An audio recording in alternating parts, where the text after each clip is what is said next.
एक ज़ोंबी घनी रात की तारीकी में एक गांव के किनारे वाक़ा एक सुनसान कब्रिस्तान में अजीब और गरीब शोर सुनाई देने लगा। गांव के लोग दम भर खेती बाड़ी और मवेशियों की देखभाल में मसरूफ रहते थे और शाम होते ही अपने घरों में बंद हो जाते थे। लेकिन आज रात कब्रिस्तान से आती आवाज़ों ने सबको खौफजदा कर दिया था। रहमत चाचा, जो गांव के सबसे पुराने और बहादुर शख्स समझे जाते थे, चिराग लेकर बाहर निकले। इनके साथ चंद जवान लड़के भी थे, जिनमें अली, कामराना और शाहिद शामिल थे। वो सब धड़कते दिल के साथ कब्रिस्तान की तरफ रवाना हुए। जब वह कब्रिस्तान पहुंचे तो यह देखकर हैरान रह गए कि कई कब्रें खली हुई थीं और उनमें से बदबू के भपके आ रहे थे। रहमत चाचा ने सरगोशी में कहा, यह क्या माजरा है? कोई तो शैतानी हमला हो रहा है। अचानक एक झाड़ी के पीछे से एक सायहन मुदार हुआ। यह एक ज़ोंबी था जो इंसान की तरह नजर आता था, लेकिन उसकी आंखें सफ़ेद, चेहरा बोसीदा और हरकतें गैर इंसानी थे। अली ने घबराकर चिराग नीचे गिरा दिया और चीख मारकर पीछे हट गया।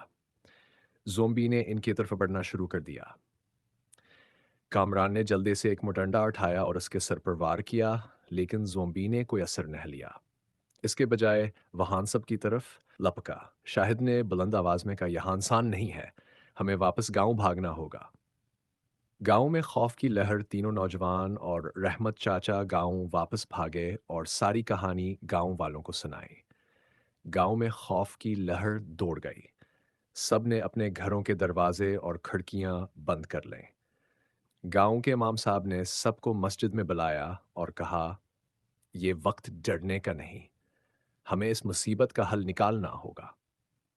इमाम साहब के साथ गांव के चंद बहादुर अफराद ने फैसला किया, कहो हिदन के वक्त कब्रिस्तान जाकर देखेंगे कि यह सब क्या हो रहा है।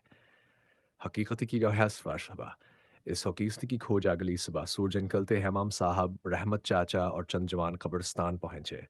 वहां उन्होंने देखा कि हनी सिर्फ की कब्रें खली हुई थीं, बल्कि एक तरफ खून के धब्बे भी थे। इमाम साहब ने दुआ पढ़ते हुए कहा, यह कोई कुदरती अमल नहीं, यह यकीनन किसी जादूगर का काम है। तभी अली ने एक पुराना संदूक देखा जो कब्रिस्तान के एक कोने में पड़ा हुआ था। इसने जैसे ही संदूक को खोला, अंदर से एक अजीब सा तावीज़ मिला, जिस पर नाकाबिल फहम अल्फाज लिखे हुए थे। इमाम साहब ने फौरन कहा, यह काला जादू है, हमें गांव के बुजुर्गों से मशवरा लेना होगा। ज़ोंबी का हमला रात होते ही ज़ोंबी एक बार फिर गांव पर हमला आवर होने लगे। इस बार वो तादाद में ज्यादा थे और नहायत खौफनाक लग रहे थे। गांव के लोग घरों में छुपे हुए थे, लेकिन ज़ोंबी इनके दरवाजे तोड़ने की कोशिश कर रहे थे।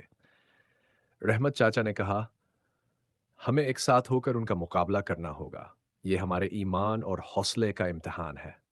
गांव के तमाम मर्दों ने कल्हाड़ियाँ, डंडे और दीगर हथियार उठा लिए और ज़ोंबी के खिलाफ लड़ने के लिए निकल पड़े। हर्षफाश आखिरी जंग ज़ोंबी बेहद मजबूत थे और उन पर मामूली हथियारों का असर नहीं हो रहा था। तभी इमाम साहब ने कहा, ये जादू के जरिए जिंदा किए गए हैं और उनको ख़त्म करने के लिए हमें इस जादू को तोड़ना होगा। रहमत चाचा, अली, कामरान और शाहिद ने जल्दी से कब्रिस्तान का रुख किया जहां वह संदूक रखा हुआ था।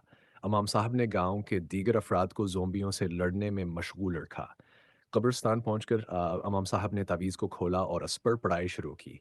जैसे हयानों ने दुआ ख़त्म की, एक ज़ोरदार धमाके हुआ और संदूक खुद ब खुद जलने लगा। शायद अमन की बहाली जैसे ही जादू का असर ख़त्म हुआ, तमाम ज़ोंबीज़ ज़मीन पर गिर गए और मिट्टी में तब्दील हो गए। गांव के लोगों ने सजदे शुक्र अदा किया, कहो हास आफत से बच गए। इस वाक़े के बाद गांव के लोग ज़्यादा महतात हो गए और कब्रिस्तान की हिफाजत के लिए एक बाकायदा चौकीदार मुकर्रर कर दिया।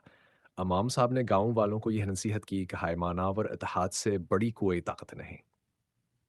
जिंदगी आस्ता आस्ता मामूल पर आ गई, लेकिन कब्रिस्तान की वहरत गांव वालों के दिलो दिमाग पर हमेशा के लिए नक्शा हो गई।